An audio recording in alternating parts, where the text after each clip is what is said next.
ഗാസയിലെ ആക്രമണങ്ങൾക്ക് പിന്നാലെ ഇറാനുമായി യുദ്ധത്തിന് തയ്യാറെടുക്കുകയാണ് ഇസ്രായേൽ.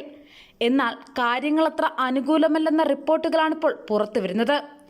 ലോകരാജ്യങ്ങളുടെ ക്രെഡിറ്റ് സ്കോർ നിർണ്ണയിക്കുന്ന അമേരിക്കൻ ഏജൻസിയായ ഫിച്ച് ഇസ്രായേലിന്റെ സാമ്പത്തിക സ്ഥിതി A1 റാങ്കിങ്ങിൽ നിന്ന് Aയിലേക്ക് വെട്ടിക്കുറച്ചിരിക്കുകയാണ്. കടക്കെണിയിലാണ് ഇസ്രായേൽ എന്ന് ചുരുക്കം. യുദ്ധത്തെ തുടർന്ന് രാജ്യത്തെ ബിസിനസ്സുകൾ സ്തംഭിച്ചിരിക്കുകയാണ്. പ്രത്യേകിച്ച് വിദേശ രാജ്യങ്ങളിൽ നിന്നുള്ള നിക്ഷേപകർ രാജ്യം വിടുന്നു. ഒപ്പം വിദേശ സ്ഥാപനങ്ങൾ യുദ്ധഭീഷണി നിലനിൽക്കും വരെ ഇസ്രായേൽ കമ്പനികൾക്ക് കരാർ നൽകുന്നതും നിർത്തിവച്ചിരിക്കുകയാണ്. യുദ്ധത്തിന് പിന്നാലെ അതിർത്തികളിൽ നിന്ന് ആളുകളെ മാറ്റിപ്പാർപ്പിച്ചതും കൂടുതൽ ആളുകളെ കരുതൽ സേനാംഗമായി വിളിച്ചതുമെല്ലാം ഇസ്രായേലിന്റെ ഖജനാവ് കാലിയാവുന്നതിലേക്ക് നയിച്ചിട്ടുണ്ട്.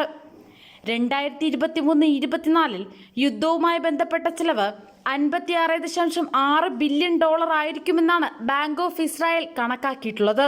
ഉപഭോഗം, വ്യാപാരം, നിക്ഷേപം എന്നിവയെല്ലാം വെട്ടിക്കുറച്ച ഇസ്രായേലിൽ തിരിച്ചടിയുടെ പരമ്പരയാണിപ്പോൾ സംഭവിക്കുന്നത്. ഇസ്രായേലിന്റെ ചരിത്രത്തിൽ തന്നെ ആദ്യമായാണ് ഇത്തരമൊരു സംഭവമെന്നത് സാമ്പത്തിക വിദഗ്ധരെയും അമ്പരപ്പിച്ചിട്ടുണ്ട്. യുദ്ധം പൊട്ടിപ്പുറപ്പെടുന്നതിന് മുമ്പ് രാജ്യത്തിന്റെ മൊത്തം ആഭ്യന്തര ഉൽപാദനത്തിൽ 3.5% വളർച്ച കൈവരിക്കുമെന്നാണ് ഇസ്രായേൽ ഭരണകൂടം പ്രതീക്ഷിച്ചിരുന്നത്.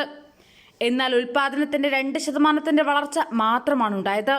ടെല്ലവീവ് ഓഹരി വിപണി 35 സൂചിക നേട്ടമുണ്ടാക്കിയെങ്കിലും സമ്പദ് വ്യവസ്ഥയുടെ മറ്റു ഭാഗങ്ങൾക്ക് കാര്യമായാണ് തിരിച്ചടി നേരിട്ടിരിക്കുന്നത്. കഴിഞ്ഞ വർഷത്തിന്റെ അവസാന പാദത്തിലും യുദ്ധം ആരംഭിച്ചതിന് ശേഷമുള്ള ആഴ്ചകളിലും ഇസ്രായേലിന്റെ മൊത്ത ആഭ്യന്തര ഉൽപാദനം 20.7% കുറഞ്ഞിരിക്കുന്നത്.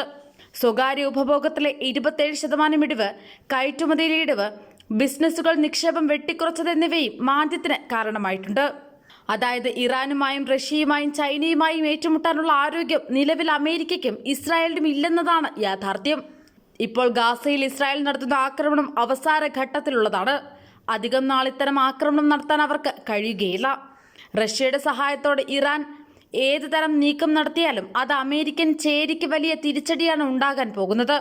അമേരിക്ക ആയുധങ്ങൾ നൽകിയ പറഞ്ഞയച്ച യുക്രൈൻ സൈന്യത്തെ നേരിടാൻ കൂലിപ്പടയാളികളെയും ചെറിയ ശതമാനം സൈനികരെയും മാത്രമാണ് റഷ്യ നിയോഗിച്ചത്. യുക്രൈനെതിരെ ഇതുവരെ യുദ്ധം പ്രഖ്യാപിച്ചിട്ടില്ലാത്തതിനാൽ അവരുടെ വൻ സൈന്യവ്യൂഹത്തെയും നശീകരണ ശേഷിയുള്ള ആയുധങ്ങളെയും ഇതുവരെ ഉപയോഗിക്കേണ്ടി വന്നിട്ടില്ല.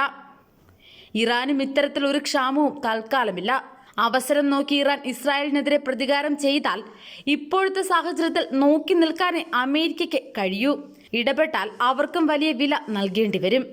അതേസമയം ഇതാദ്യമായാണ് ഇസ്രായേലിന്റെ ക്രെഡിറ്റ് ഇത്രയും താഴ്ന്ന നിലയിലേക്ക് കൂപ്പുകുത്തുന്നത്. നിക്ഷേപ റാങ്കിങ്ങിൽ ഇസ്രായേലിന്റെ നിരക്ക് കൂടുതൽ താഴുവാനും സാധ്യതയുണ്ടെന്നാണ് ഫിച്ച് നൽകുന്ന മുന്നറിയിപ്പ്.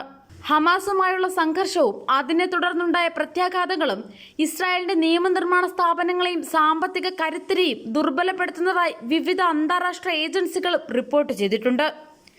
ഈ പശ്ചാത്തലത്തിൽ ഗാസയിലെ ആക്രമണങ്ങളുടെ തോത് കുറഞ്ഞേക്കാമെന്ന വിലയിരുത്തലും ഇപ്പോൾ പുറത്തുവരുന്നുണ്ട്.